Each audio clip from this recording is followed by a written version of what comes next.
Hey everyone, welcome to Phone Arena's in-depth video review of the Pantech Breeze 2 P2000, which is available right now through AT&T. This device is your ordinary looking flip phone actually, and it's the successor to the original Pantech Breeze, which came out 2 years ago. This device is actually geared towards older adults, or for anyone who's looking for a simple solution that doesn't have too much on the spec side, but is simple and easy to use. As far as design go, it actually remains faithful to the original in terms of design and dimensions. It doesn't really stand out as much as being a good-looking phone, but it's more than adequate. The materials they use is this blue plastic, which does make it feel a little bit cheap, but the construction feels pretty good in the handset as you open it up and close it. It has a pretty good solid feel overall. It's lightweight too, so it really won't bog you down the pockets as well. So on the outside of the phone, you have a 1.38-inch display that shows you only the date, time, and also music information if you're playing any tunes. Right below that, you have these three LED indicators for text messages, phone calls, and also low battery.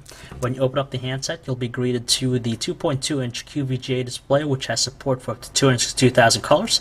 It looks pretty good and well sized for this type of device, and as you can see, the text is quite easy to read. Right below that, you have these quick menu keys, you could assign them to launch different stuff, like call a person or even launch an application.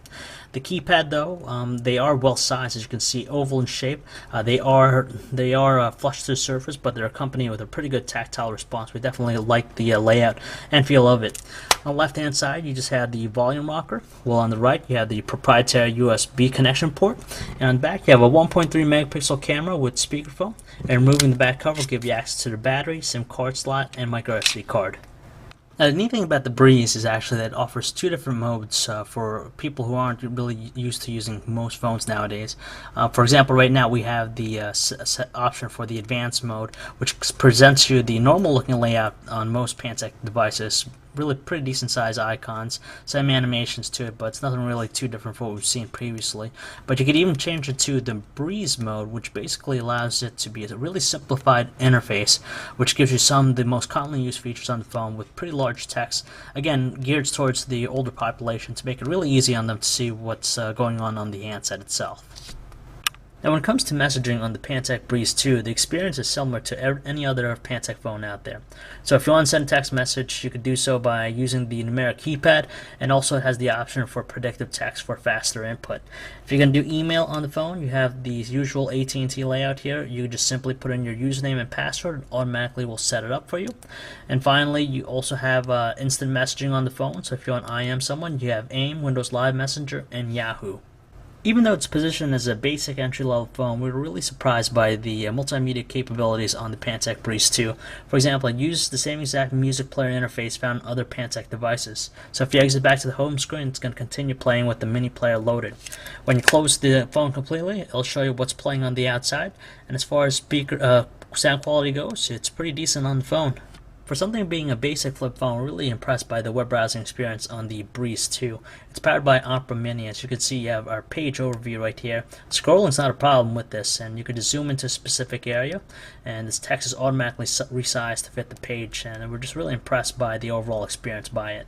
When it comes to making phone calls on the Breeze 2, we're really content by its performance. There wasn't that much noticeable static or distortion, and voices did sound quite natural. But when we switched to the speakerphone, we did notice that it kind of lacked in power. It made it a little bit difficult to hear our callers. As far as battery life goes with the Pantech Breeze 2, the manufacturer has it rated for 3 hours of talk. We managed to get 5.5 hours on it, so really impressed by that aspect. And top of that, we really didn't have any drop calls or bad connection to the network. When it comes to taking photos with its 1.3 megapixel camera, outdoor shots came out okay, except for the fact that colors were a little bit more on the neutral side. But when we took it indoors, we did notice it to be a little bit more grainy and lacked any color. When we used the phone to take videos, it has a maximum shooting resolution of 320 by 240. Although it might not have been the most detailed, it was had a consistent looking frame rate, although it was kind of jerky at sometimes. Overall, we were content with the performance out of the Pantech Breeze 2. Even though it might not be the best looking handset out there, but it's definitely geared towards the older population. At the same time, it does offer a pretty good decent amount of features that most people wouldn't think that this type of handset would have. On top of that, it's an inexpensive handset to make it quite affordable on any budget. So if you'd like to learn more about this handset, or for all the latest cell phone reviews, news, specs, and information, you can check us out at phonearena.com.